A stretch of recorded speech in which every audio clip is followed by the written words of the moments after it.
So please welcome Dr. Paula Rothermel. Thank you.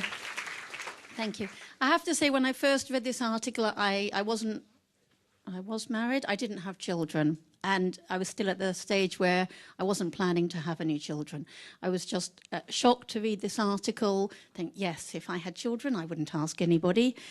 And then some years later, still without children, I started doing a PhD at the University of Durham. I happened to be in the library one day, and I was studying for another course. I was speaking to a lady I believed to be the librarian because she was serving at the counter, and I was reading a poster on the wall saying about a doctorate in education, and this lady, the librarian, said to me, "Are you interested?" And I said, no, not really, no. Might be interested in a PhD. And she said, "Oh, what would you do?" And I said, "I read this article a few years ago. Is it legal? So I'd be quite interested." She said, "Come to my office tomorrow and we'll talk about it." And it turned out she was head of research degrees. And before I knew it, I was indeed doing a PhD at the University of Durham.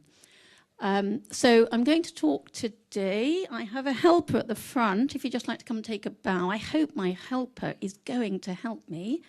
This is my helper. Jonathan, take a bow, please. He's in charge. Okay, sit down. Okay, he's in charge. Go and sit down. He's in charge of moving my PowerPoints forward. Okay, so any failure on the part of the PowerPoint moving forward is entirely that of Jonathan, not myself. Okay, there we go. Every time I tap, he moves it forward. There we go. So now I'm going to be speaking from a European British perspective about home education because my research was based in the United Kingdom. In England, we have this idea, this is school, and the idea that home-educated children don't need to get out of bed in the morning. In fact, it's quite true. They don't need to get out of bed. They've no rush to be at school. It's not entirely like that. Of course, if you were to read some academic critics would say that this was home education. Home education is about stuffing the children full of more information, but it tends in England to be a little bit more towards that than this. This tends to be school. Yeah. Right. Oh, I'm sorry. Oh, well, it did have the title of my talk there. So I'm going to talk a little bit about myself doing that. A summary of my research, which ended in 2002. That's getting a bit old, but it was a very large study, and it remains the largest study ever carried out in Europe. A little bit about then what we know about home education, evidence that school children leap forward, and then the benefits of a later school starting age, which I suppose is something I'm very interested in. That has come directly from my research. The influence of love is terribly unpopular. I must say, when I started my research in home education, I realized that a lot of women breastfed. And once the woman comes out of the workplace, they breastfeed for longer than they might have done if the children were going to nursery, and then they tend to have more children. And so I found quite a lot of breastfeeding and long-term breastfeeding. And my professor said at the time, "We don't want to put that in the PhD. Nobody will ever read it." It's very unpopular. So the whole idea of love is sort of sidelined. It's coming a little bit to the fore now. Okay, just a little bit about me. Now, these days, since 2002, I work as an expert witness in court. I work at any court in any country. In any case that involves home education as an issue. It can be a little issue that big, but that's what I do. I'm a qualified and registered child and educational psychologist, and I've done some just supply teaching in secondary schools and been a local authority appointed school governor. I have, I think we can jump the next two. That are just some recent publications. This book, which is an edited book, Intercultural Perspectives on Home Education, Do We Need Schools, is coming out in February 2015. I coordinate a group of academics from around the globe. We have an academic discussion group for academics with any kind of interest in home education. And there's about, 65 or 70 of us, and I think I've been running it since 2000, maybe since the year 2000. The reason I started it was because it was so hard. When I was doing my PhD, in those days we had to get everything in like that ticker tape from the library where you have to go and sit and read it through a magnifying glass, other people's PhDs, and it was so difficult to get information. I thought I never want anybody else to go through that. So I created this network of academics with some kind of academic interest in home education. And a result of that is this book, which is, I think we've got 16 or more academics have contributed a chapter each to this book.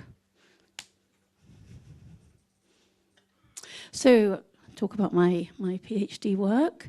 The research involved 419 home educating families and over 1,000 children.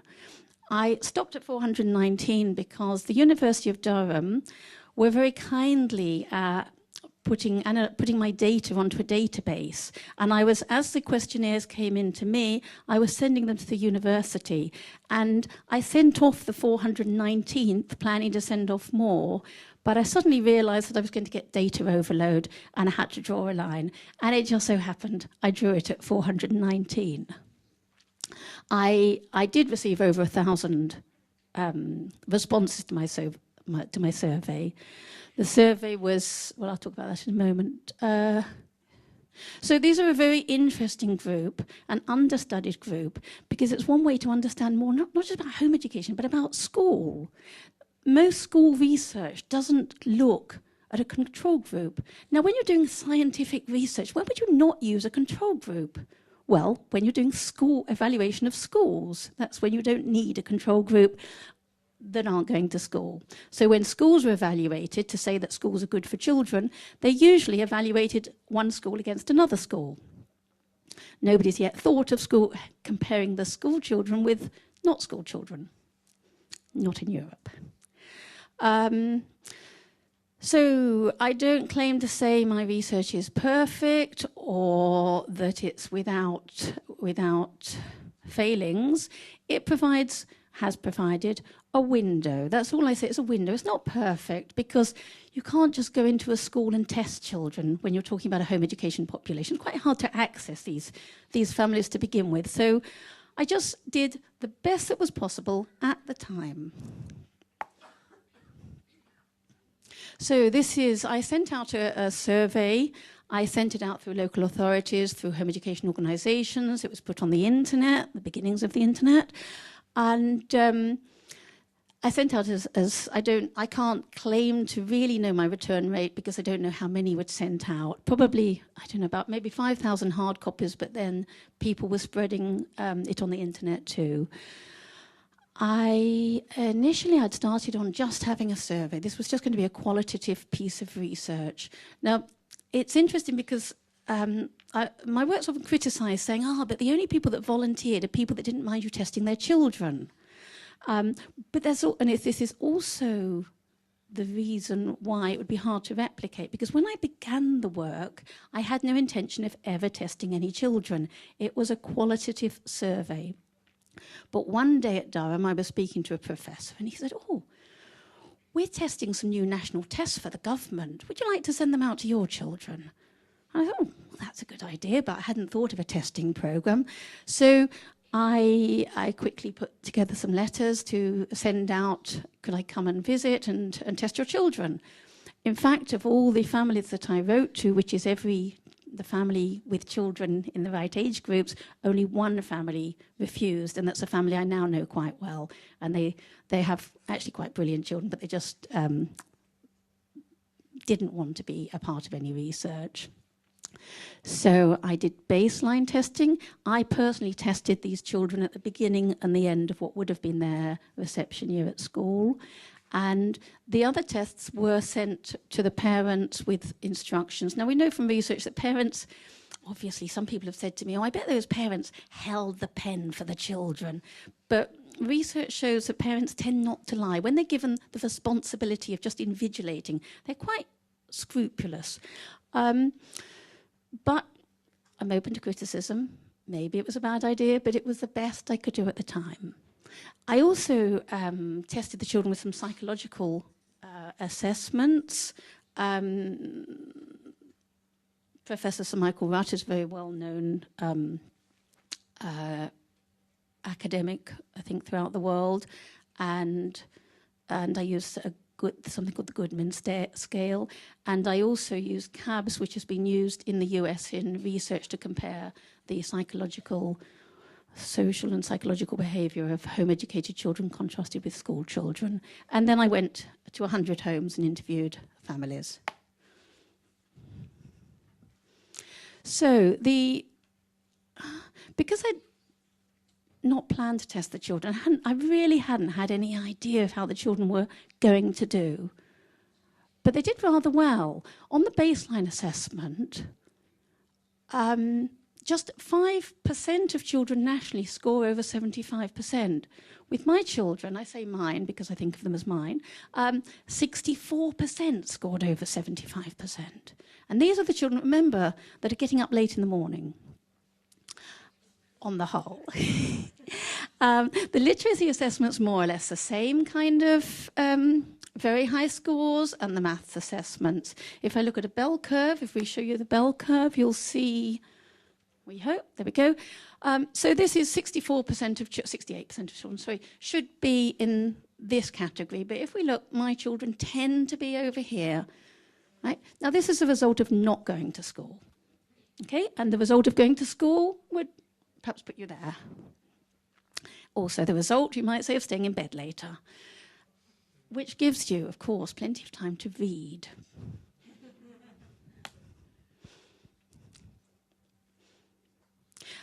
Just to skip through this is quite interesting because, as you can see, my class children over the year, most of these children aren't receiving any class. They're not sitting down at a table on the whole, some are, but they tend to only be learning in that way. If they are, it's only in the mornings for maybe an hour or 2 hours. However, they tend to be moving forward at the same rate as the national stud. And my literacy scores, these are standardized scores, so you're not allowed to score over 130 once you're standardized. That's the limit. So actually, the sky's the limit when you're on that limit, but for the purpose of research, you can't go beyond it. So here, the 100 would be the norm that we would expect across the country. So what I found out from my research was that poverty was not an indicator of poor academic outcomes, where parents, whatever their situation, were committed to their children. Now, why did the children do so well? It's not because home-educated children are brighter than non-home-educated children. And it's not necessarily because they have better homes, because we know that I found that poverty was an indicator. It could simply have been because they didn't feel under pressure. Now, somebody said that to me, there's a criticism the other day, said, but of course your children were at home, sitting comfortably. And I said, yes, but that's almost the point here, isn't it? Is that if they're not under pressure, if they're sitting at home having a cup of cocoa, they may well do better. And what's wrong with that? You know, what's wrong with finding that as a result, that taking the stress out of the test, it may have improved performance? It could be that putting the stress into tests artificially depresses children's scores. Gosh, who would like to think their children, if they weren't sat in rows of tables being tested, might actually do better if they had a cup of whatever, I don't know what you drink in Hong Kong actually, but a cup of hot chocolate in England. So the home education tended to be more successful and efficient than the parents had anticipated. Some parents said, you can't test my child, he can't read or write. And the child scored really highly, and the parents go, how did my child learn to read? We haven't taught him to read. I had quite a few cases like that. There was evidence of metacognitive thought. The children were aware of their limitations. They were quite aware of what they themselves knew and what they didn't know.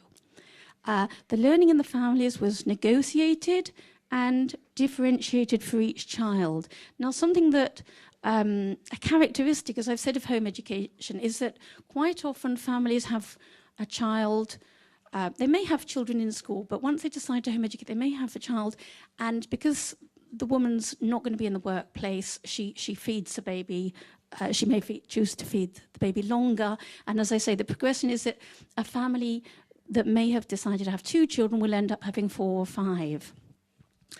And so the learning it is negotiated and differentiated for each child, which includes the idea that some go to school and some don't, and they may come out and go in.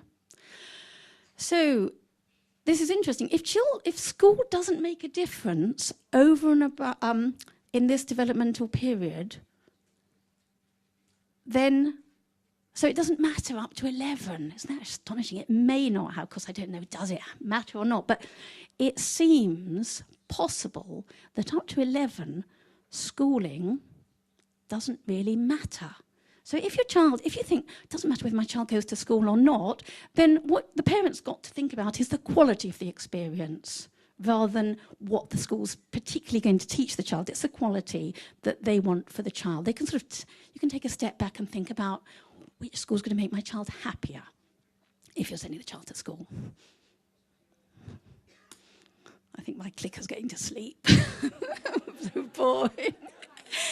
Right. So children are often, home educated children might come under the psychological services. Well, of course, if a child's not doing something normal and you test it with a test that's been normed on normal children, which are children that go to school, what are the results going to be? Well, quite often the children don't appear normal, and then they get categorized as having some kind of problem, not being normal. But actually, you've only got to think about it. If you're normed with norm test and you're doing something that's not normal, you're probably going to not be normal. My children, the psychological test, they've failed only on being able to cope with negativity. So they were used to having so much positive encouragement from their families that they didn't know how to handle criticism. That was the main difference that I found. They just didn't do very well with standardized tests. If I just do that, that might qualify as a click. Okay. I found the baseline assessments were not very useful in finding out what the children actually knew. And yes, the tests actually gave us no insight really into what the children knew, because they were standardized tests.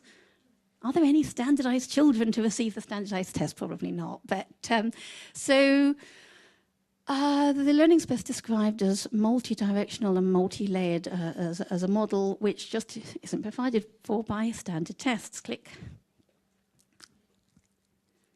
Okay, the range of ways in which children are educated at home. As we see, those that are doing, like, they're packing them in full of of books and learning workbooks. Few and far between in home education.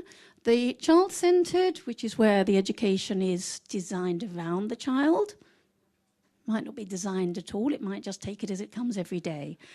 And the autonomous. Now this is, it's a minority, but it's a large minority in the United Kingdom.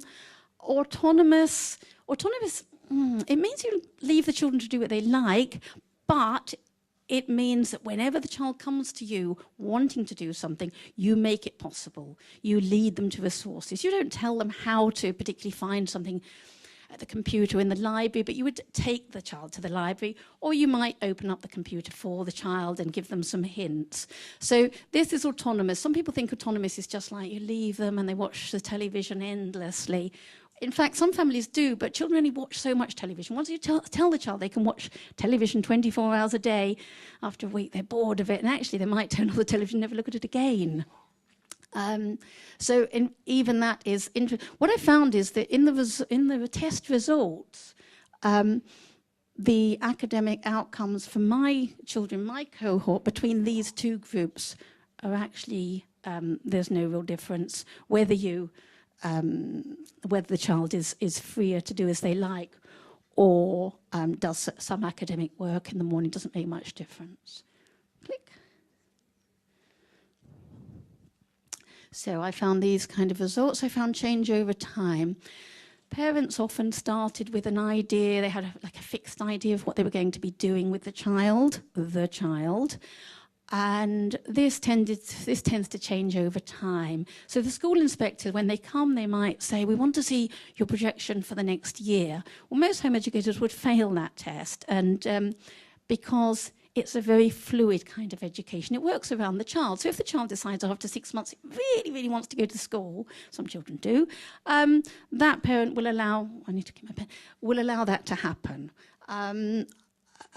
I saw I was spent maybe 3 or 4 years sort of engaged with these families, and I saw a lot of change. I suppose stereotypically might be I saw a family with 2 children.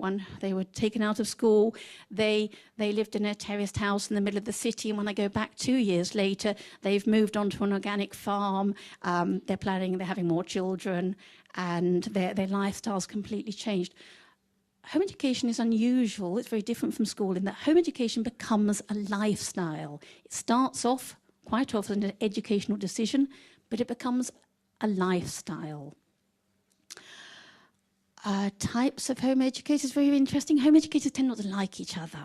So we talk about the home education movement, the home education community, but actually there's very little community there.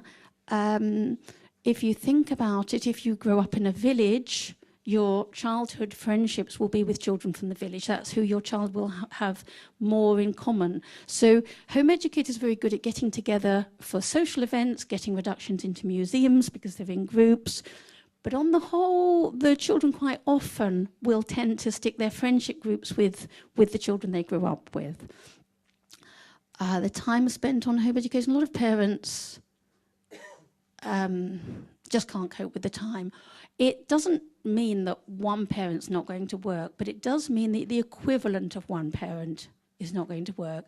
This is one of the changes I found, is that it might start with mum not working and dad working, but after a while dad really wants to get in on the act too. So dad decides to work part-time, which means mum's got a job.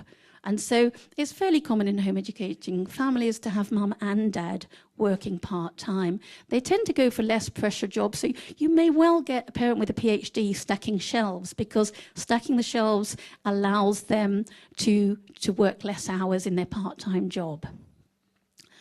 The pressures on parents, that's quite interesting, because you would think the pressure would be the pressure to perform, but actually it tends to be the pressure from the mother-in-law or the father-in-law. It's the in-law pressure. And it's, yes, if the mum has wanted to home educate the children, it might be his parents that are very much against it, and she's having to prove to the family that it's working. It's quite an unwelcome kind of pressure, and it does even result in some people putting the children into school. In terms of, just to stop for a moment there, in terms of who home educates, in England it breaks into half of the families will be what I call the from-birthers. They're families that right from the word go are thinking, we're never going to send our children to school, because it's not because they've got a criticism of school or education, they're just happy with what they're doing. They think we're going to go on doing what we're doing. The other half are what I call the withdrawers. Now, they split into 2 groups, the primary withdrawers and the secondary withdrawers. The ones that have the loudest voices that you read about in the press are the secondary withdrawers. These are a group that have never thought about home educating their children, and they come to home education because they're absolutely desperate with something that's happened at school. The primary withdrawers tend to be families where one parent, it's usually the mother, but not necessarily, she wanted to home educate, but she was the one that bowed down to the pressure from the family and sent the child to school. And then a little thing happens at school, like the child's told off for wiping its nose or went to the toilet the wrong, I don't know, something, little thing. And then she withdraws the child from school. The local education authority is quite heavy on these families, say they've withdrawn for the wrong reasons. They didn't... the mother just flipped at a little thing. And what they don't understand is these parents tend to have been parents that thought about home education before and have just been waiting for an excuse, and it comes along as a little problem at school. So we've got very much these 3 groups. This 50% of from-birthers, they tend to be really quiet. You don't hear much about them. They're like the silent majority or the silent half. But then you've got these other 2 quarters. There's a lot of isolation in home education. It's not because there aren't many families home educating. In the United Kingdom, there's quite a few. You'd be hard pushed to be isolated. The sense of isolation comes from the people on the street. They come up to your child and they say, "Why aren't you at school today?" Or they say, "Can you add 2 + 2?" Or they talk to your child in a very sort of, "Are you normal?" Because you don't go to school. It's one of my favorite phrases from my German grandmother. Is it normal? And so they're isolated by being different, and they're not isolated by within the family so much, or within the families they know who home educate. They're isolated by the people on the street. And local authorities in England quite like to isolate families too. I remember speaking to a local education authority officer in charge of home education, and he said, I know the addresses of so many home educators in my authority, and I would love to provide a facility, bring them together, but I would get the sack because the policy is isolation, get them into school through not putting them in contact with each other. That's just so sad, isn't it? People trying to do something that they feel is best for their child, and they are isolated, and there's a policy of isolating them to force them to feel lonely. Gosh, and they say they're going to put the children first, local authorities. I don't understand that. So lack of money, obviously, if you've only got one parent working, people get used to being poorer than they might have first thought they were going to be. There's definitely a lack of time for parents alone. Families tend to find this quite difficult, especially if they're one of the withdrawers, perhaps even more if they're a secondary school withdrawer. And it's one of those problems that gets absorbed into the family with time and stops being a problem. A very interesting aspect of home education, especially with the secondary school withdrawers, is that they tend to be, not always, but these tend to be the families from the more working class backgrounds. As I say, they're people that have never thought about any kind of alternative education for their children, but there's a massive problem at school, and they withdraw. Now, this parent may never have been to school beyond 16, and a fairly common characteristic of these parents is that once they've got the child at home and they've got to sit and help the child, they start to learn too. And these parents tend, quite often, not always, but they tend to go back to college, or not go back to college, they never were there. They go to college, they even go to university and get degrees. On the other hand, some of them, and I know a couple of them, and that have got degrees to become lawyers, and then they've wanted to go to work, so they've had to put the children into school. That's like a spin-off of home education, is the way that the parents increase their level of education. So financial worries, yes, the family need to cope with it. One criticism sometimes of home educated children is, well, they know too much about the family finances. Well, obviously, if the child's in the house, when you're discussing the bank account, they're going to learn. There's no evidence that this harms children, but it does mean that when they're talking with other people, they will have quite a good sense of family finance. Said that exhausting and time-consuming. When you ask people what's the best thing about home education, they say the joy of home educating, the joy of being with my children, the joy of learning and sharing together. And most people would put that positive way, way above the negative of the exhausting and time-consuming nature, although obviously this does send some people running back to school after a while. Sometimes quite difficult to get resources. The pressure to perform comes from the in-laws, tends to be the families with the lower socioeconomic groups will feel more pressure from local education authorities to perform. A lot of late readers, there's no pressure on the child to read. It's fairly common in home education to get children reading at 8, 9, even 10. And there's nothing to suggest that by the time they're 16, they're reading any less than any other children that started at 4. And probably a characteristic of home education is because of the ease up of pressure on children to learn to read, that they they're voracious readers. Yes, most people in home education circles would associate home educating with readers. Pressures, and children are often labeled by those on the outside as hyperactive because the children don't seem to be able to sit still for very long. And sometimes the school inspector comes and sees the child can't sit still and says that, oh, this child really needs a statement of special educational needs, when actually the child's obviously just not used to concentrating. This also is important when a child is tested by a psychologist, because quite often they can't sit down to do the test. And so the psychologist says, oh, child's got ADHD because can't sit still. But actually it's just because if they're being home educated, they don't need to sit still. Click. Schooling from home. There's no evidence that moving from home to school causes any problem, any major problem. Obviously it's very different. If there is a difficulty, it tends to be the change from a lifestyle. So because home education is a lifestyle that includes a lot of colleagues for the children who are also home educated, when they move to school there, it's the same as similar from changing one school to another.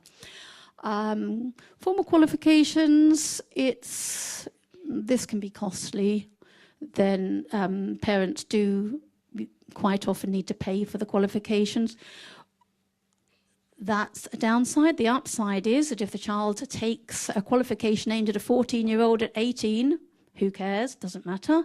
Or if a child takes a qualification aimed at an 18-year-old at 12, who cares? Up to the child. If the child and the family feel that that's right, they can do it. Do home educating children get jobs? There's no research suggests that they don't. Research from the US suggests that universities and employers like home-educated children because they're self-starters and self-thinkers. And I think even if you think about it on a university application, if you see you have thousands of applications all trying to show that they're better, and then just one comes and says, I never went to school, it might well stick in your mind. Wow, this is an unusual child. I'll look a bit closer at this application. We don't know if that's the case, but it's a possibility. There is nothing to suggest that there's any disadvantage to being home educated in the United Kingdom. Click. Click and research. So research on home education in the US, a lot of Christian home educators, and over in Europe, they said, oh, well, that was a Christian sample, as if there's something wrong with it being a Christian sample. There's nothing wrong at all with being a Christian sample. It's a lot of the Christians are attracted to home education in the United States. In the United Kingdom, we don't have that divide. Criticism of research is that the children can't be randomly selected.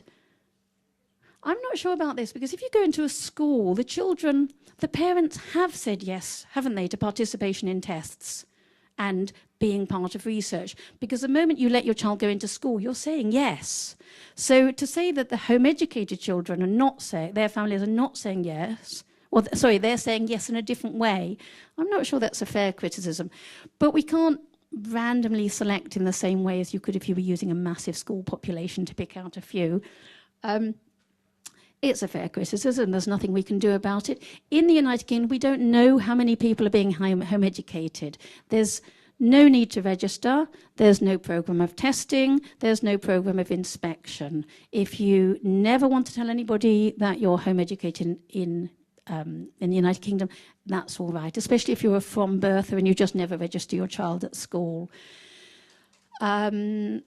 Probably the majority are known about because the neighbours or local education authority come to know, and but there's no systematic registration, and so it makes getting a sample to research very difficult indeed. And in contrast, home-educated children are registered, their attainment is stored electronically, and you don't need the express permission of the parents. Click.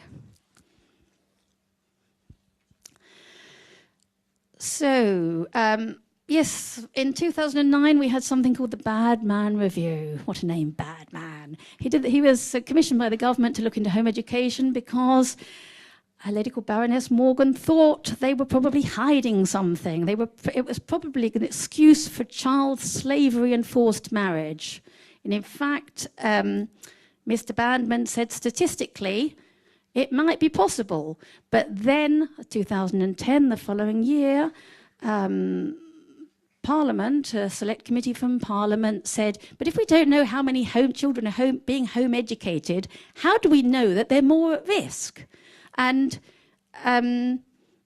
so his research was largely research, as kind of a research, largely sidelined.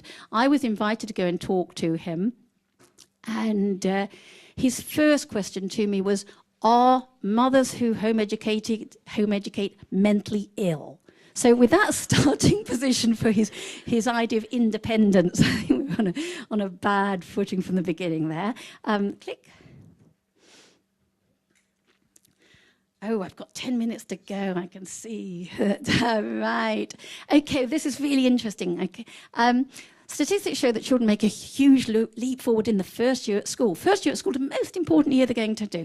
Timms et al. I'm lifelong indebted to Timms, as well as my supervisor, David Galloway, at the University of Durham. But Professor Timms also helped me by providing my testing program. And he found that children make this enormous leap forwards. He and his team report it's hardly unexpected to discover that teaching advances learning. For progress, what really mattered was attendance at school. Click. So how did they arrive at this conclusion? Okay, I don't know if I can explain this very well. These are children at the beginning of reception year, and here we are at the end of reception year. So he did what he called a comparison between non-schooled children and school children. His non-schooled sample was the difference between how the youngest in the age group did in the test when they first came into school and the oldest in the same class. So some children came in aged 4 and some came in at aged 4.11. He tested all of them, looked at the difference and found that there was an 18-point difference. A year later, tested them again. This time, he looks at the difference of the whole group moving forward and find 60 points. Therefore, 42-point leap. So he's saying in this, what he calls a year of non-schooling, is 18 points. And after a year at school, they've moved forward by 42 points. School is good for children. Click. I used the same test material. I did the same tests. I personally tested these children. I found that my children scored 10 at the beginning. They scored 54 points at the end. And my children, look at that. They made even a bigger leap by not going to school. Click. Okay, this is I just love this. Along with antimatter and dark matter, we've recently discovered the existence of doesn't matter, which appears to have no effect on the universe whatsoever. And that's my conclusion, I'm afraid, of that first year of school.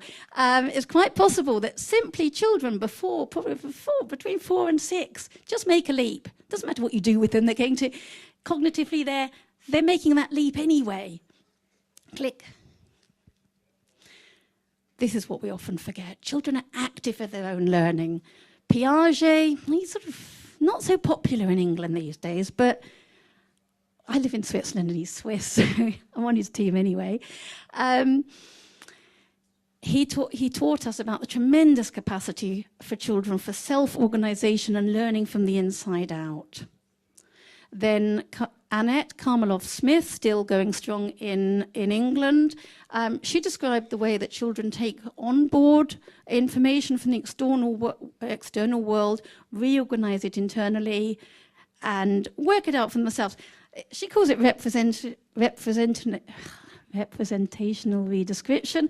I call it looking around, going to sleep, and waking up in the morning knowing more. Myself and Alan Thomas and Harriet Peterson, who are at the Institute of Education, conclude that in the home education context, children absorb their knowledge gradually by virtue of informal repetition. So it's a slow learning, but it's a learning that lasts. And assimilation through everyday learning involving the natural process of dialogue and exploration. I have to say that reading is a huge part of home education. Reading in bed, the image of the child in bed. A lot of parents do read to their children at night, and the children, a large part of home education is reading. Click. Back. Okay, this piece of research had nothing to do with home education or learning without instruction. What Pine, Messer and Godfrey were looking at was the effects of the difference between two types of taught groups.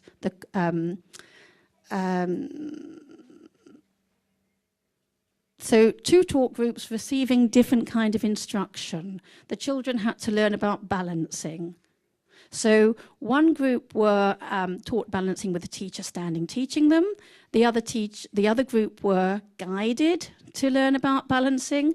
And the other group, which was simply their control group, this wasn't really anything to do with the point of the research. They were just allowed to muck around with the balancing materials. Before intervention, all the children scored poorly. Following intervention, all three groups had improved significantly. But a week later, the group that were taught with the teacher standing here, they'd actually gone backwards. They knew less than they had before. The guided partition group, about the same, but look, the ones that slept on it, the ones with no tuition, the ones that just played around, went to bed and got up in the morning, had improved to a level exceeding the guided participation group. I love that bit of research because it had nothing to do with the control group. That was just like, something that I was actually reading the research about the teaching groups and wow, that control group. I've got 5 minutes. Let's see if we can. I love the idea of a later school starting age. I would like, dare I say it, 10, but probably 7, 8, 9, 10. I live in an area of Switzerland where until now the children have started school formally in the year they turn 8. So they can start school the day before their 8th birthday. I don't know, having seen how it works so well, the Swiss have now decided to follow the British and start children at 4. So in the next few years, they're phasing in a start at 4. I think we see in Washington, Pennsylvania, children do start at 8. So there's a bit of a lobby going on in the UK to have children starting later. And this is very popular. I don't know, it might be the same here. School readiness, parents, is a sort of modern, it's fashionable. My child's ready for school. And if your child's not ready for school, you feel like there's something wrong with you. Go, no, my child's ready for school too. And then everybody wants their child to go and start school earlier to show that my child is school ready earlier. And it's often confused with just readiness. Child ready when it's ready, to learn what it wants to learn when it's ready. But these two terms are sort of become a bit interchangeable. School readiness. Click.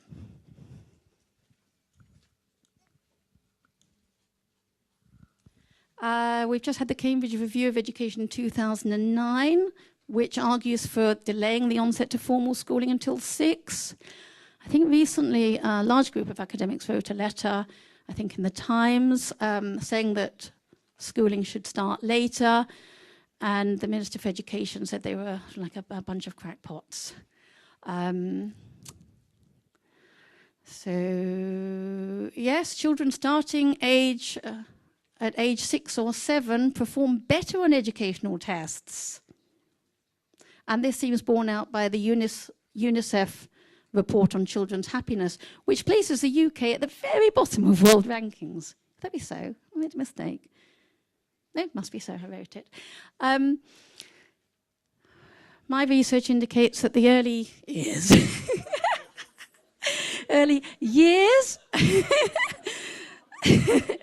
It should have a Y to be English. The early years are perhaps the ideal time to leave children alone and let their brains do all the hard work by themselves. That if we're looking to create innovation for the next generations, the last thing we should be doing is prejudicing their brains and stamping on them at the very time. They should be left open to wonder at the world and start to make sense of it for themselves. Thank you very much.